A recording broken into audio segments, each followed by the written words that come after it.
எல்லாருக்கும் வணக்கம்.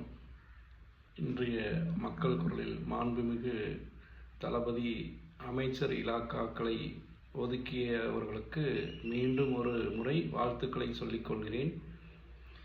இன்று சொல்லிக்கொள்ளும் மக்கள் குரல் என்னவென்றால், தளபதி அவர்களின் அண்ணன் அவர்களின் செயல்பாடுகளுக்கு இணங்க நமது தோழர்கள் எம்எல்ஏவாக பொறுப்பேற்றிருக்கும் அனைவருக்கும் ஒரு வேண்டுகோள்.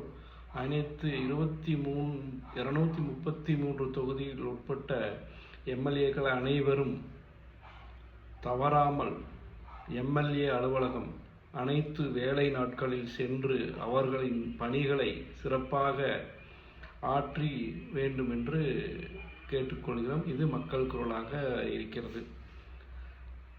அது போக இன்னைக்கு நாம் பதவியேற்று ஒரு வாரம் ஆயிடுச்சு. எல்லாருக்குமே பதவி பிரமாணம் செய்து பதவியேற்று நம்ம ஒரு வாரம் ஆயிடுச்சு. நாம் என்ன பண்ணுறோன்னா, நம்ம தொகுதிக்கு போட்டவர்களை சென்று வாழ்த்துக்களை கூறுகிறோம், வாழ்த்துக்களை பெறுகிறோம், நன்றி.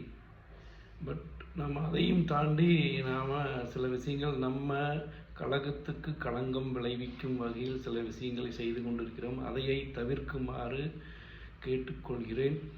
காரணம் என்னவென்றால், நமது கழகத்துக்கு அது தப்பாக போக வாய்ப்பு உள்ளது.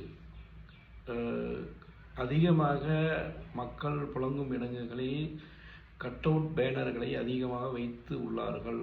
அதை தவிர்க்குமாறு மிக பணிவுடன் கேட்டுக்கொள்கிறேன். காரணம் என்னவென்றால், நமது கழகத்துக்கு அது ஏதோ ஒரு வகையில் அது நமக்கு களங்கம் விளைவிக்குமாக வரலாம். நமது எதிர்கட்சிக்காரர்களே அதை அவிழ்த்து விடலாம். அதற்குண்டான வழிவகை நாமளே செய்து கொடுக்க வேண்டாம் என்று நாம் இதை கேட்டுக்கொள்கிறோம்.